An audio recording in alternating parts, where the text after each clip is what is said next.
नमः सिद्धेभ्यः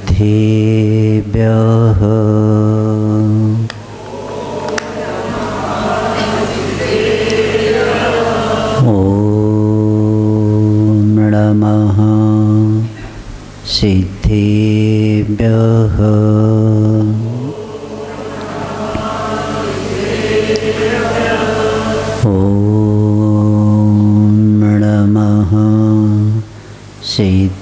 सिद्धेभ्यः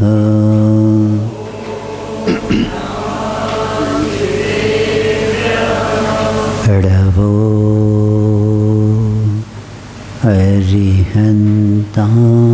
अरिहन्ताणं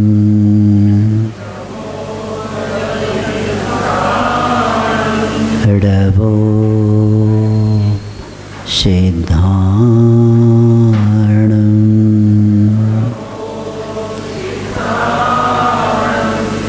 ऋभो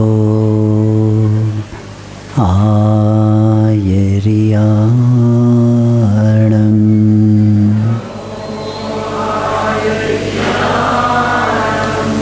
ऋभो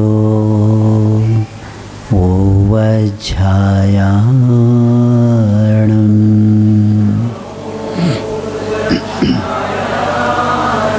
ऋमो लोये संवसाहुणं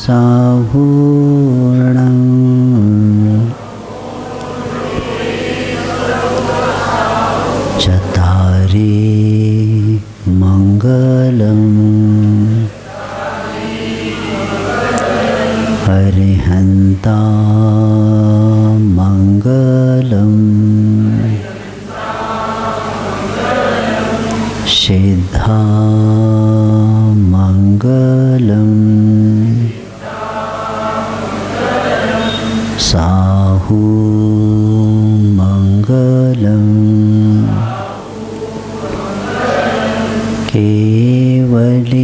केवलीपन्नतो धम्मो मङ्गलम्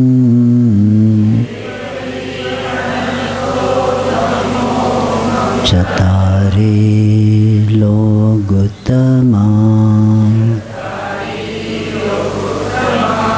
अरिहन्ता लोगोत्तमा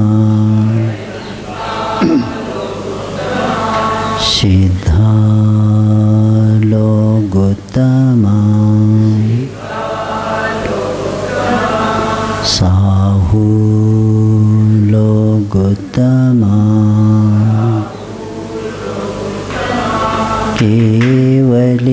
केवलीपन्नतो धम्मो लोगोत्तमो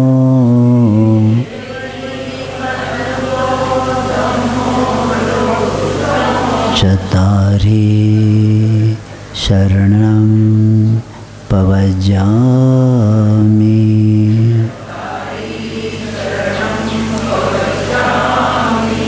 अरहन्ते शरणं पवज्जामि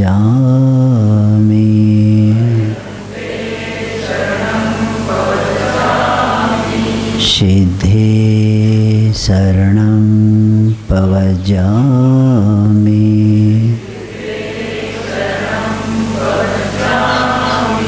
साहु शरणं पवज्जामि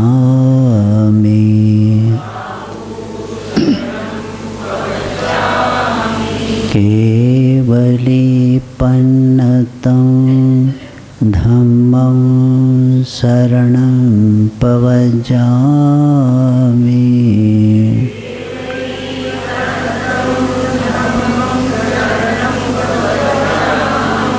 तीन भुवन में सार वीतराग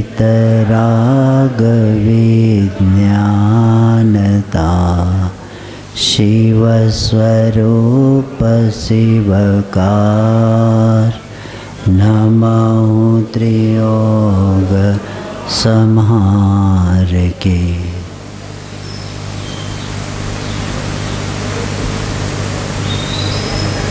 अनंत काल के इस संसार में हर जीव सुख का लक्ष्य रखता है, लेकिन सुख को प्राप्त करने की भावना तो रखता है, लेकिन साधन के बिना साध्य की प्राप्ति नहीं होती। सुख का साधन का जब तक हमें ज्ञान प्राप्त नहीं होता, तब तक हम संसार में नियम से भटकते जाएंगे। इसीलिए साधन सुख का धर्म है, और धर्म को प्राप्त करने के लिए देव का निर्णय होना महत्वपूर्ण है। देव के निर्णय के बिना धर्म का निर्णय नहीं होता। इसीलिए कल भी हमने विषय रखा था कि दुर्भाग्य है जैन कुल में जन्म लेने के बाद भी अभी भी धर्म का मर्म नहीं समझा, और इसी के कारण कर्म का बंध करता ही रहता है। और इसके लिए क्योंकि कौन देव कौन परमात्मा, क्योंकि सुख का कारण धन नहीं, सुख का कारण धर्म है। और धर्म को प्राप्त करने के लिए हमें धर्मेश्वर ही होना चाहिए। जिन्होंने अपने पतित आत्मा को धर्म का आचरण करके पावन बनाया, उसको धर्मेश्वर कहते हैं।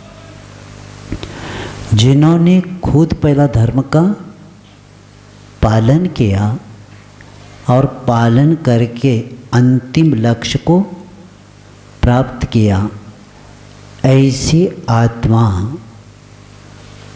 आत्मा की आराधना किए बिना हम भी सुख के पात्र बन ही नहीं सकते। इसलिए कल बताकर आए हैं कि कुदेव कुगुरु कुधर्म का सेवन करने वाला व्यक्ति अपनी दर्शन मोह को ही पुष्ट करता है, और उसी के कारण और अनंत संसार को बढ़ा देता है। चमत्कार को नमस्कार जैन दर्शन नहीं करता, क्योंकि चमत्कार बाहर होता है, और जैन दर्शन में कहा है कि चैतन्य चमत्कार होना चाहिए। कहाँ चमत्कार होना चाहिए? अंदर में चमत्कार हो गया तो धर्म हो गया। और इसीलिए को गुरु का भी लक्षण बताकर आए हैं। अब गुरु का ही निर्णय नहीं है तो बाकी की चर्चा क्या करना।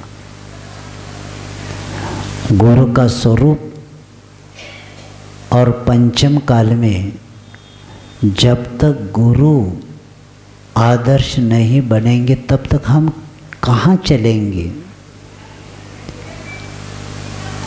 उस दिन बताया था हमने कि गुरु के बिना गुणों का विकास नहीं होता, गुरु के बिना दिशाबोध नहीं होता, गुरु के बिना आत्म कल्याण का पथ प्रशस्त नहीं बनता, और गुरु के बिना परमात्मा का परिचय नहीं होता। गुरु का परिचय हो गया तो समझ लेना परमात्मा का परिचय हो ही गया, क्योंकि गुरु किसका परिचय देते हैं कि आपको भी क्या बनना है? परमात्मा बनना है। बड़े बड़े आचार्य, पतित जीव जब भव्य च कोई व्यक्ति जाता है तो उसको दीक्षित करते हैं, और दीक्षित गुरु दीक्षा दे रहे हैं, लेकिन सामने वालों को शिष्य को लोग कहते, लेकिन वो कहते ये भी मेरे जैसे है। अपना जो रूप है वही रूप किसको देते हैं? शिष्य को देते हैं।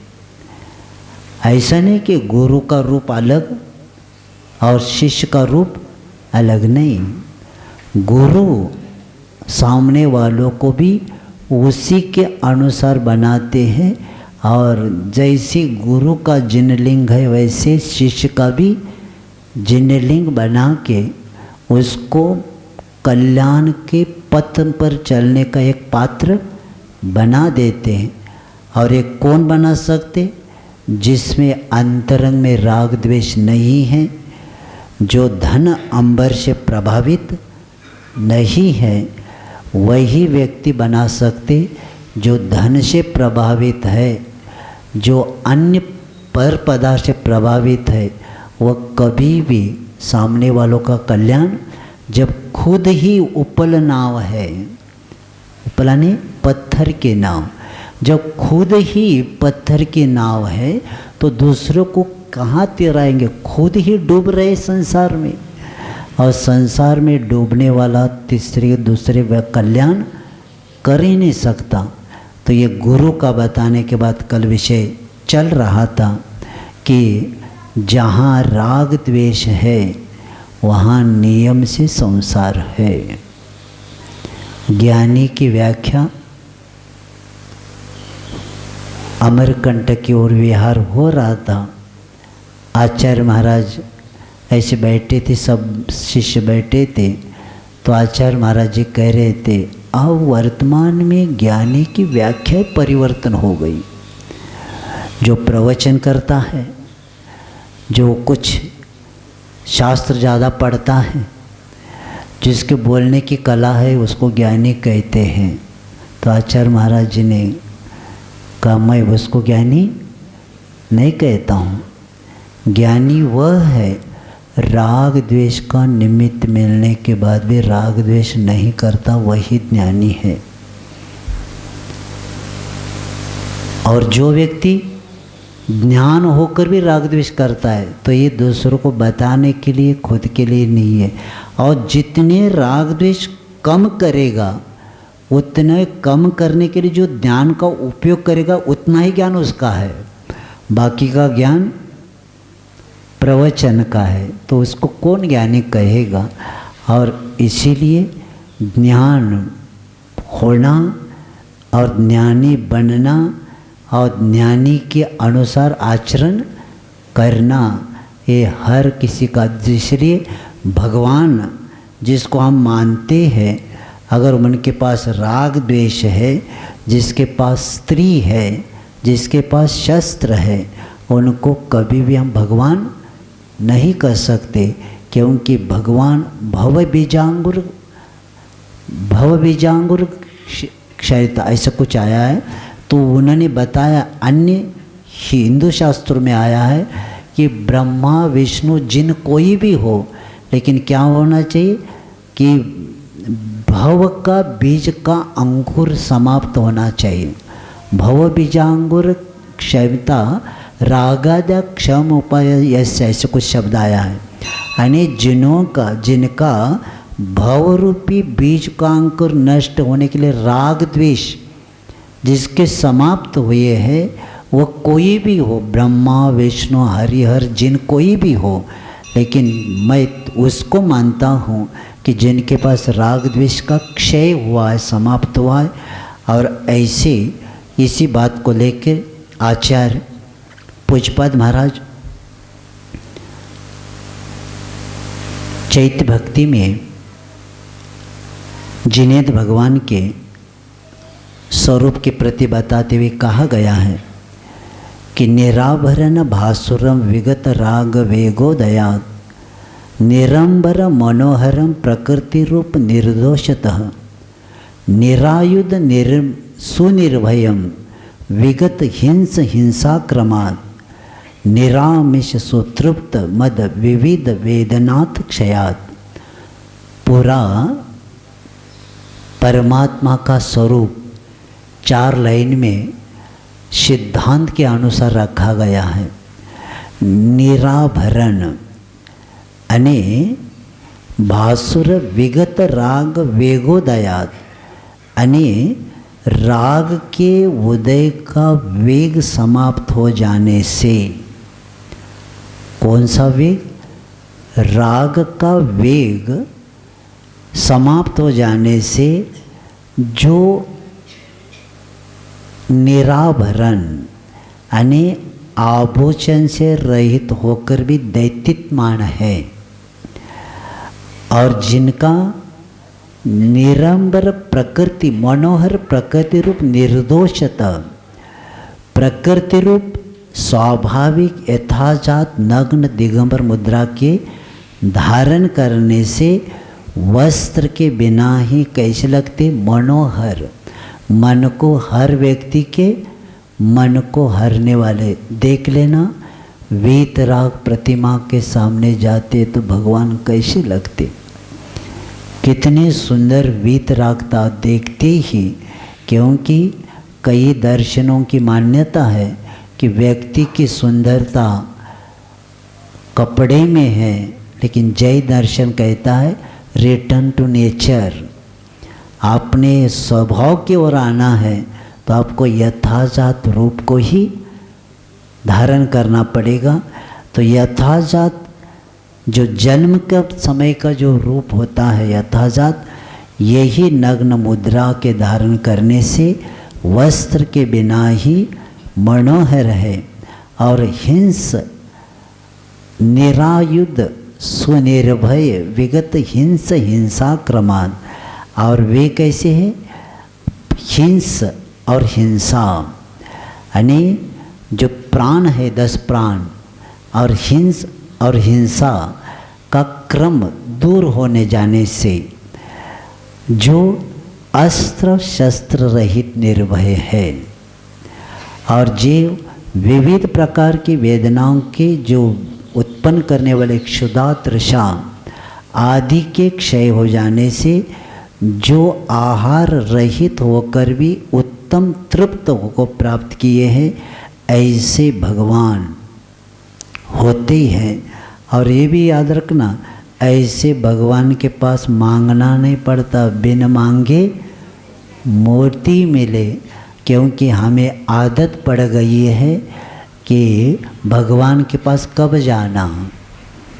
जैसे बच्चे भी कभी कभी आते हैं हमारे पास, हमने कहा कहाँ से आए? महाराज यहीं के। अभी कैसे आप मंदिर आए? आज हमारा रिजल्ट है महाराज, और आप भी हमें आशीर्वाद दीजिए। हमने कहा पहला आते तो आशीर्वाद काम, अभी रिजल्ट तो पहले से लगा है, सिर्फ आज मालूम होने वाला है। पहले आते तो कुछ हो जाता था। तो हम कब जाते हैं मंदिर? कुछ कोर्ट का कुछ कार्य हो और कुछ एग्ज़ाम आदि हो, और भगवान कब याद आते? कुछ संकट आ गया तो ऑफिस, जैसे कलेक्टर ऑफिस में रिन्यू करने को जाते हैं ना, वैसे जिन मंदिर में आते। मांगना नहीं, क्योंकि जिनेंद्र भगवान का भक्त होता है, भिखारी नहीं होता। जिनेंद्र भगवान का आप उपासना करने वाला कौन होता है? भक्त होता है, भिखारी नहीं होता। तो मैं एक बार ग्रीष्म काल में खानदेश में कहीं तो था, तो महाराष्ट्र के संतों का कुछ किताब पढ़ रहा था। उसमें तुकाराम महाराज जी का एक बहुत अच्छी 2 लाइन मिली थी, मैं आपके सामने रख रहा हूँ। क्योंकि कोई भगवान के सामने मांगता है ना, उसके लिए क्या काम मालूम है? देव पूजेवरी ठेवोनिया मन। क्या? देव पूजेवरी ठेवोनिया मन पाषाणा पाषण पूजी लोभे, बहुत अच्छा अर्थ है। यानी लोभ मन में रख के भगवान की पूजा करना ने एक पाषाण दूसरी पाषाण की पूजा कर रहा है। क्या इतना अच्छा लगा, हमने कहा ये जैनों को बताना पड़ेगा।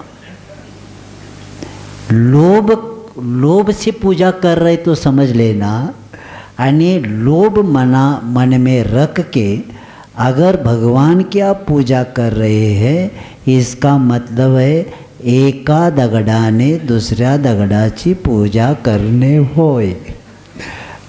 एक पाषाण दूसरी पाषाण की पूजा कराए, पाषाण पाषाण को क्या देगा।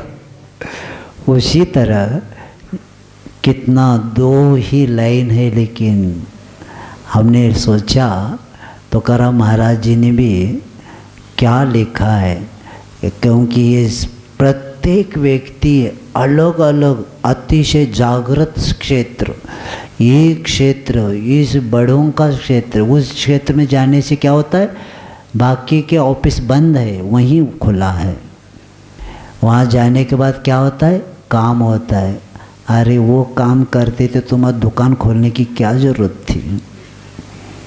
अगर वो काम करते तो खेत में बोने की क्या ज़रूरत थी। क्योंकि किसान जानता है जितना बोया है परिश्रम क्या उतना फल मुझे मिलने वाला है।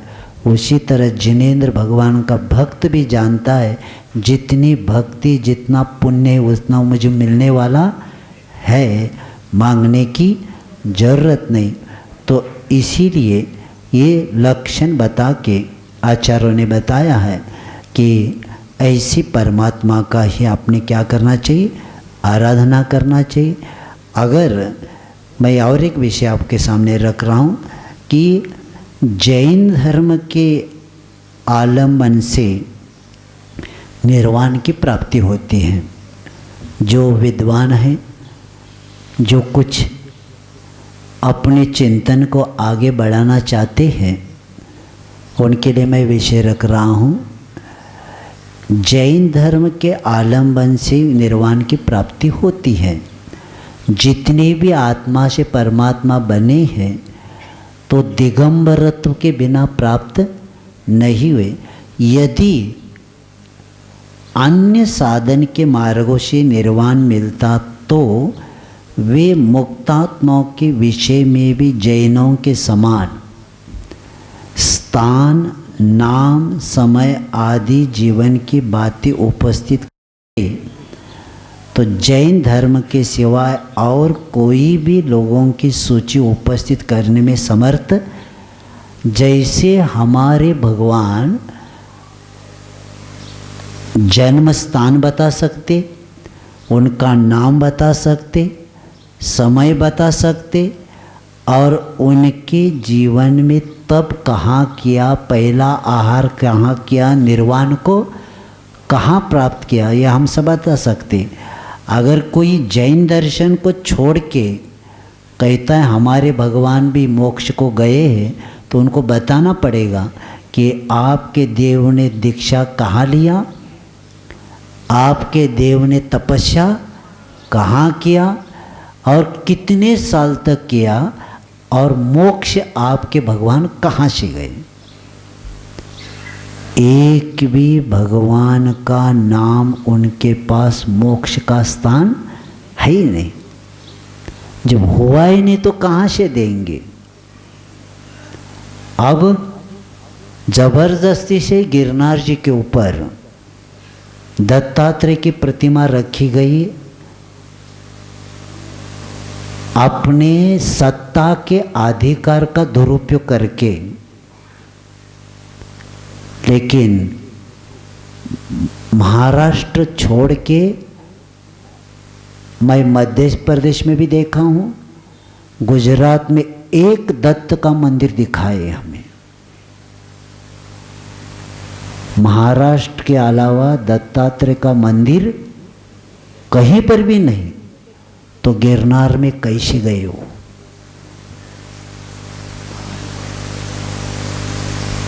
कौन बताएगा?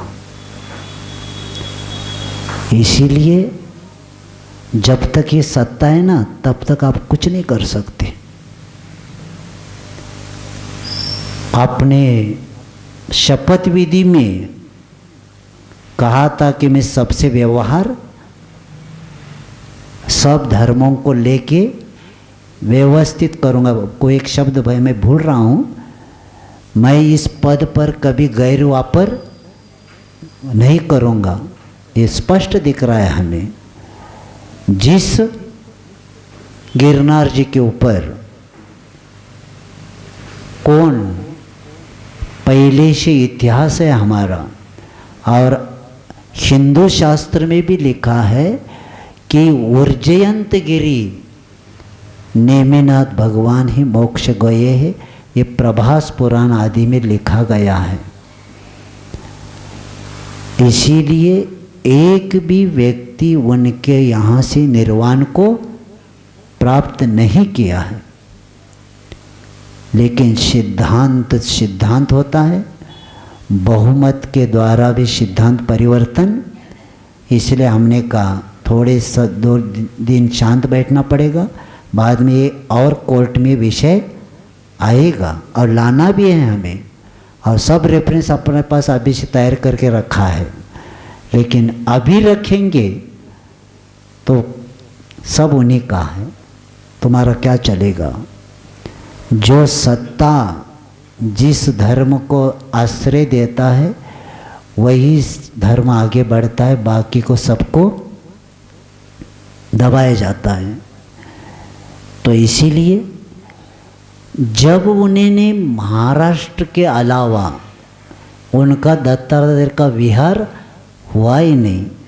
महाराष्ट्र का शब्दकोश मैंने पढ़ा, उसमें लिखा है परली गए, अमरापुर गए, अमरापुर है नरसोबावाड़ी, वहाँ गए, त्रिंगबेश्वर गए, और कहीं तो जल समाधि ले लिया, लेकिन उनका निर्वाण हुआ नहीं। और कहाँ जाकर कहाँ रखा है, और वह पैर में खड़वा यानी लकड़ी के क्या पहने थे? हाँ, तो वो कहते थे जो पैर में लकड़ी का चप्पल पहनता आता है, खड़वा जिस खड़वा बोलते जो भी, तो उनका चरण चिन्ह कैसे रहेगा? उनका चरण चिन्ह है ही नहीं, हो ही नहीं सकता। सिर्फ दिगंबर साधु का चरण चिन्ह होता है, क्योंकि पूरा जीवन अपने पैर के द्वारा विहार करते हैं। तो इसीलिए इस तत्व को देव की चर्चा चल रही है, और निर्वाण जैन धर्म के अलावा कोई भी धर्म उन लोगों की सूची उपस्थित करने में समर्थ नहीं है कि जिन्होंने इस धर्म की आराधना के द्वारा ईश्वरत्व को प्राप्त किया है। इसलिए जितने भी हमारे क्षेत्र है, हमारे भगवान को ही कपड़े पहना के बालाजी बिलाजी जो भी बनाया जा रहा है, पूछा जाए बालाजी के माता पिता बताओ, बता नहीं सकते। मराठीत म्हणतात ना, बाप दाखवणे तो श्राद्ध कर, ऐसे कुछ बोलते हैं। बाप दाखवणे तर श्राद्ध घाल। तुम्हारे माता पिता के पता नहीं तो बाकी की चर्चा क्या करना तुम्हारी। सब हमारी प्रतिमाएं लेके अतिक्रमण किया जाता है, क्योंकि उनके यहाँ भगवान ही नहीं तो कहाँ से लाएंगे। तो ऐसे प्रतिमा को बना के, और इसीलिए मैं हिंदू शास्त्र का भी विषय आज रखना है, क्योंकि यो गीयते वेद पुराण शास्त्रे, यानी जिनेंद्र भगवान की चर्चा सिर्फ हमारे ये नहीं, यही चर्चा ऋग्वेद और पुराण कुरान का विषय में आपके सामने। जैसे जैन दर्शन कहता है कि अप्पा सो परमाप्पा, यानी आत्मा ही क्या बनता है? परमात्मा बनता है, ये जैन धर्म का मूल सिद्धांत है और यही सिद्धांत ऋग्वेद में है।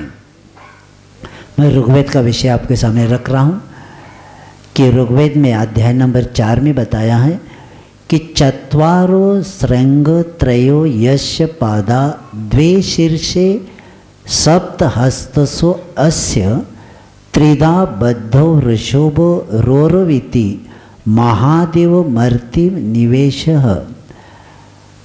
जिसके देखो चत्वारी श्रृंगवा यानी जिनके 4 श्रृंग है।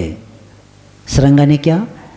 सम्यक अनंत दर्शन, अनंत ज्ञान, अनंत सुख और अनंत वीर। और त्रयो यश पादा, 3 पाद है, सम्यक दर्शन, सम्यक ज्ञान, सम्यक चारित्र। द्वे शीर्षे, 2 शीर्षाने केवल ज्ञान और मुक्ति। और आगे कहते सप्त हस्तसो यश, यानी जो मन त्रिधा बद्धो ऋषभो, यानी जो मन वचन का इन तीनों योगों से बद्ध अर्थात संयत है, ऐसे ऋषभ है। उन्हीं ऋषभ देव में घोषणा की कि महादेव यानी परमात्मा का निवास प्रत्येक आत्मा में है, ये उन्होंने बताया। और यहाँ तक बताया कि आगे बताते कि जो आध्यात्मिक साधना के लिए कि प्रथम प्रवर्तक कोई है तो प्रथम तीर्थंक ऋषभ देव है, ऐसे भागवत में भी बताया है। और इसी बात को लेके वहाँ शिव पुराण में बताया है कि कैलासे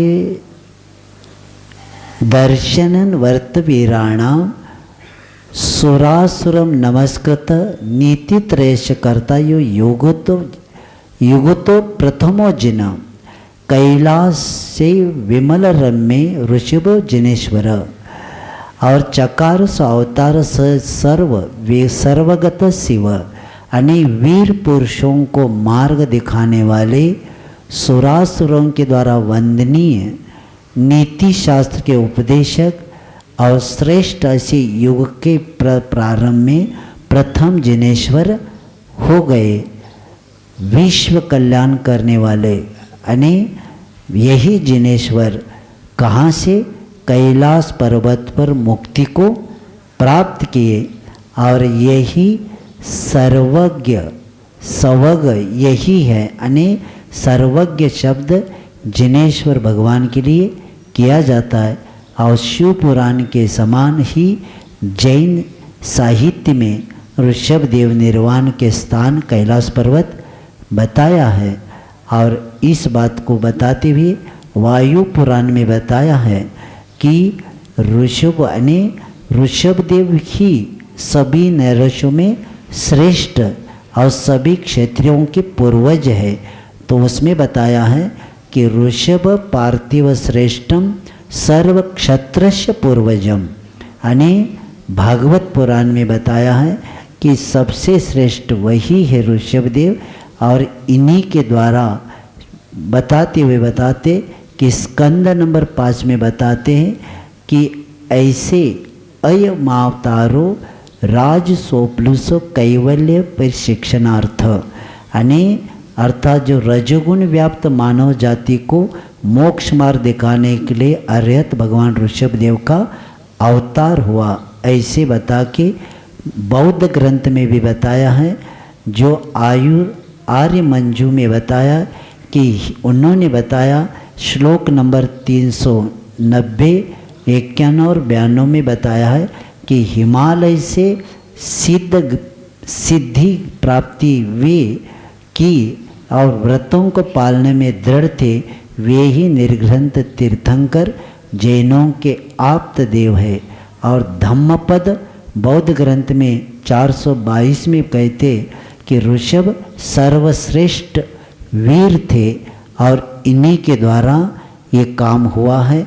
और शिव पुराण में यहाँ तक बताया है कि जो व्यक्ति तीर्थों की यात्रा कर रहा है और एक व्यक्ति घर में बैठ के भगवान को स्मरण करते, तो बताया अष्ट षष्टेषु तीर्थेषु यात्रायात फलम भवेत्। कोई व्यक्ति 68 तीर्थों की यात्रा करता है और एक व्यक्ति सिर्फ ऋषभनाथ भगवान को स्मरण करता है, दर्शन नहीं, सिर्फ भगवान का स्मरण करने से भी 68 तीर्थों की यात्रा का फल मिलता है। ऐसे कहाँ लिखा है? शिव पुराण में लिखा है।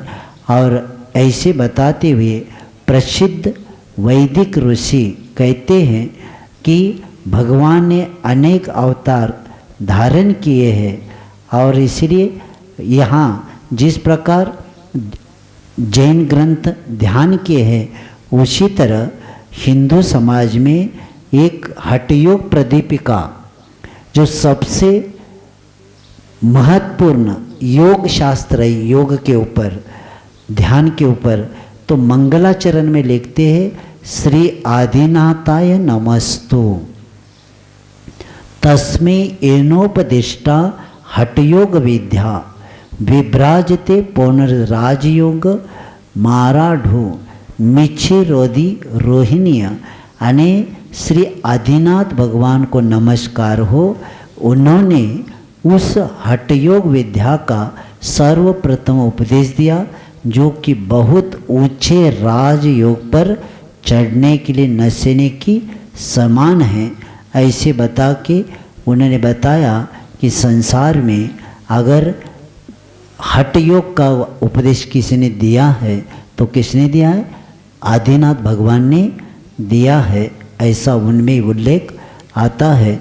और यहाँ तक जैसे थोड़ा सा कुरान भी थोड़ा सा देखा था, कुरान में अल्लाह के 99 नाम आते हैं और उस 99 नाम का जब हम अध्ययन करते हैं तो हमें ज्ञात होता है कि जो हमारे भगवान के लिए जो हम पुकारते हैं वही शब्द उनके यहाँ भी आया है। जैसे मैं आपके सामने रख रहा हूँ कि वहाँ एक शब्द आया है या कददसो। कुरान में अल्लाह के 99 नाम हैं, उसमें या कददसो यानी हे निर्विकार, हे निर्विकार। और हे निर्विकार किसको शब्द आता है? वीतराग देव को ही आता है। और बाद में या सातारो यानी हे दोषापहारी यानी दोषों को नष्ट करने वाले। और ये जो शब्द आया है बहुत अच्छा है कि या खबीरू यानी हे सर्वज्ञ। और सर्वज्ञ शब्द जैन दर्शन में जो भगवान को सर्वज्ञ शब्द है, इसके अलावा दूसरे शास्त्र वाले सर्वज्ञ का अर्थ बता ही नहीं सकते। यद विद्या दर्पणायते, जैसे 3 लोक यानी दर्पण में वस्तु जैसे पूर्ण दिखती है सामने,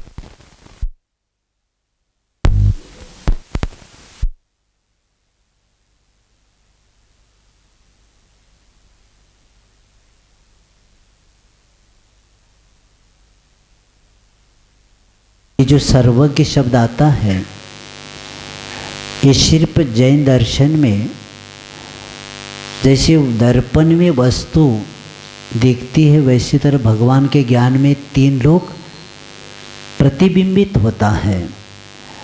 तो उसी तरह ये सर्वज्ञ शब्द के बाद जैसे कल हमने बताया था दिगंबर, श्वेतांबर और तीसरा शब्द पैगंबर बताया था।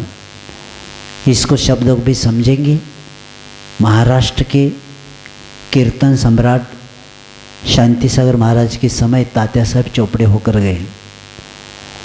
ये दशलक्षण के लिए हैदराबाद गए थे और सुबह सुबह अष्टद्रव्य लेके मंदिर जी की ओर जा रहे थे। कई मुस्लिम लोग बैठे थे, वो हंसने लगे, देखो ये जैन जा रहा है।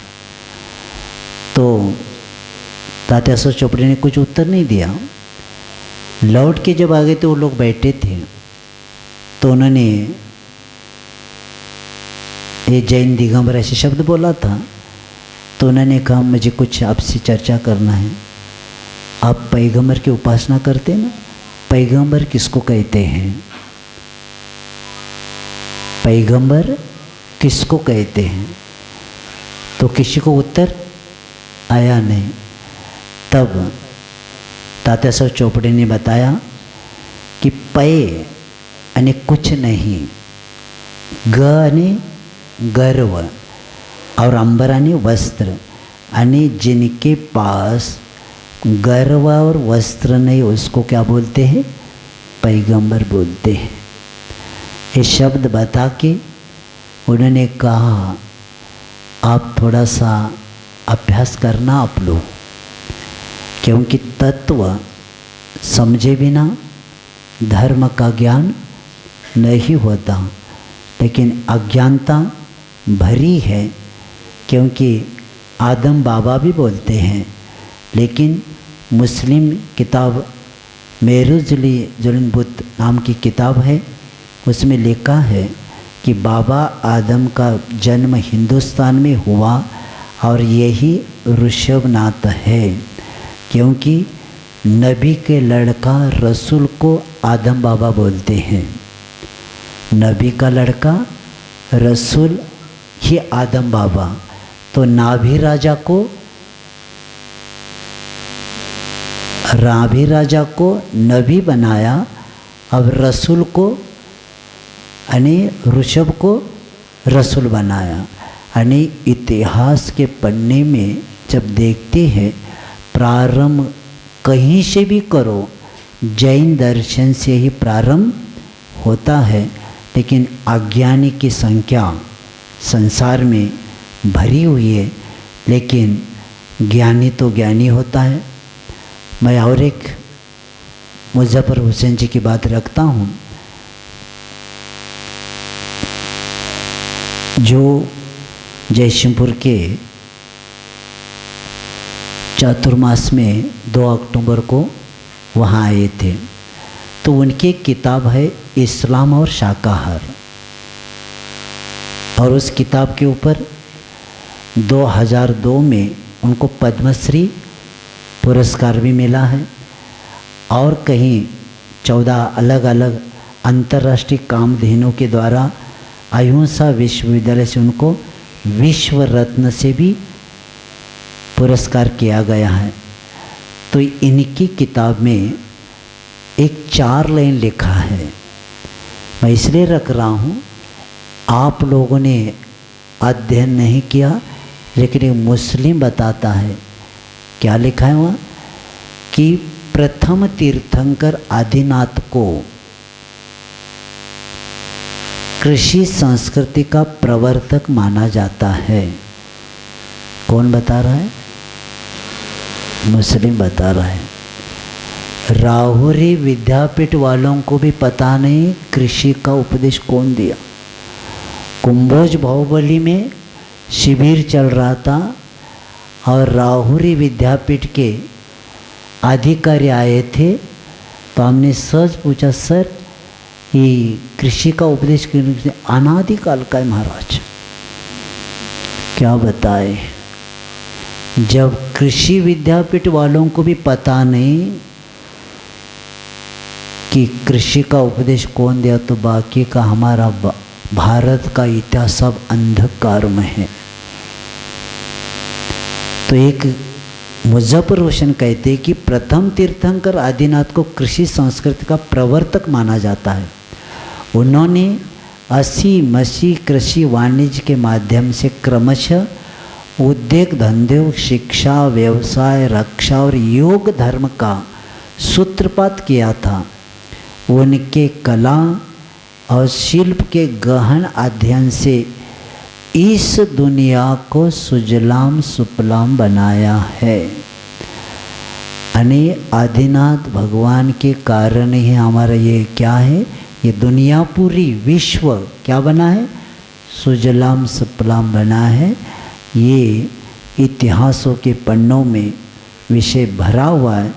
तो और यहाँ तक बताया है कि शिव पुराण के अध्याय नंबर 37 में बताया है कि नाभि पुत्र से ऋषभात भरतो भवत तस्य नामना त्वदम वर्ष भारतम चेत कीर्तते। ऋषभ नाभिराज के पुत्र ऋषभदेव, ऋषभदेव के पुत्र भरत, और उन्हीं के नाम से इस देश का नाम भारत पड़ा। ऐसे शिव पुराण के अध्याय नंबर 37 में लिखा है।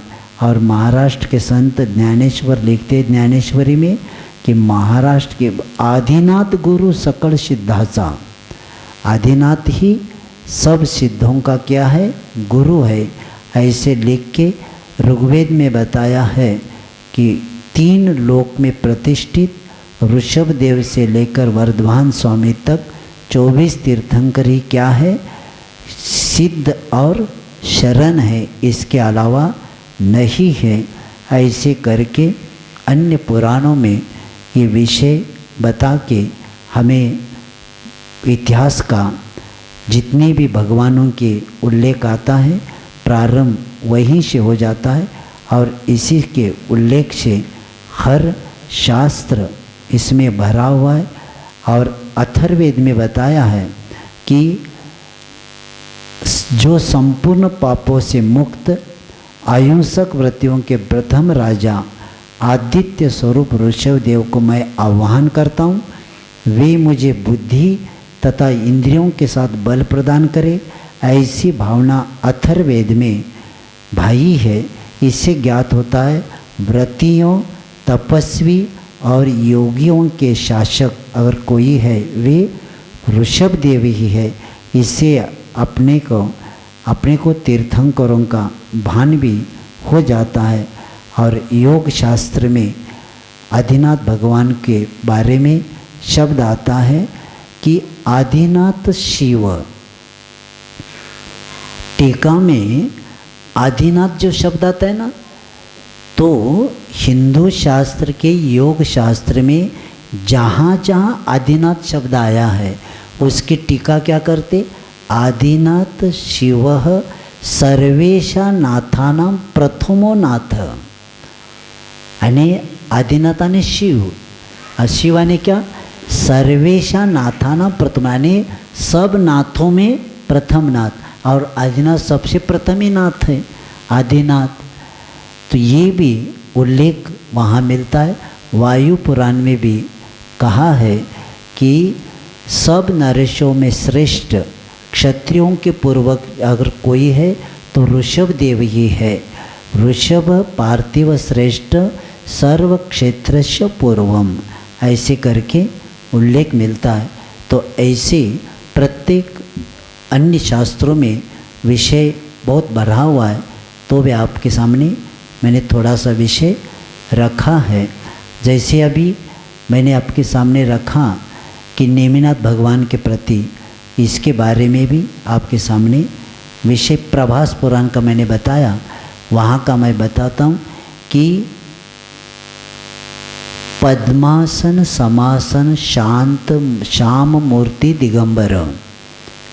सुनिए, प्रभास पुराण में कहा जा रहा है पद्मासन समासीन श्याम मूर्ति दिगंबर नेमिनाथ शीर्ष तव नाम चक्रश वामन कलिकाले महाघोरे सर्व पाप प्रकाशक दर्शनास्मरणात् एव कोटि यज्ञ फलप्रद। वामन ने पद्मासन से बैठे हुए श्याम मूर्ति और दिगंबर नेमिनाथ का नाम शिव रखा। ये नेमिनाथ महाघोर कली काल में समस्त पापों का नाश करने वाले हैं और दर्शन तथा स्पर्शन मात्र से करोड़ों यज्ञों का फल मिल जाता है। ये कहाँ लिखा? प्रभास पुराण में कहते हैं कि दिगंबर ऐसे नेमिनाथ भगवान का नाम क्या किया कि शिव लिखा। और यही नेमिनाथ महाघोर कली काल में समस्त पाप का नाश करने वाले हैं। और जहाँ वामन जो शब्द आया है उसकी टीका करते हुए कहा है, वामनेन रेवते श्री नेमिनाथ अग्रे बलि बंधन समर्थार्थम तपस्या। यानी गिरनार पहाड़ पर नेमिनाथ जिनेन्द्र के सामने बलि राजा को बांधने का सामर्थ्य पाने के लिए वामन ने तप किया था। ये वामन शब्द के टीका करके वहाँ बताया है। और इस बात को बता के प्रत्येक वृषभ आदि को शब्द लेके शत्रुंजय आदि के क्षेत्र के बारे में भी यहाँ बताया है कि स्कंद पुराण में बताया है। हिंदी वाला सिर्फ बताता हूँ, स्कंद पुराण में क्या लिखा है, शत्रुंजय तीर्थ का स्पर्श करके गिरनार पर्वत को नमस्कार करके गजपंथा के कुंड में स्नान कर लेने पर फिर जन्म नहीं लेना पड़ता। कौन सी? हिंदू शास्त्र में स्कंद पुराण में क्या कहा जा रहा है? शत्रुंजय तीर्थ का स्पर्श करके गिरनार पर्वत को नमस्कार करके गजपंथा के कुंड में स्नान करने पर फिर जन्म नहीं लेना पड़ता, यानी मुक्ति हो जाती है। यानी ऋषभनाथ सर्वज्ञता, सर्वश्रेष्ठा और समस्त देवों से पूजित उस निरंजन निराकार परमात्मा केवल यानी 3 छत्र युक्त पूज्य मूर्ति धारक महारिद्धि ऋषभ देव के चरण युगल को हाथ जोड़कर हृदय से आदित्य आदि सुर नर ध्यान करते हैं।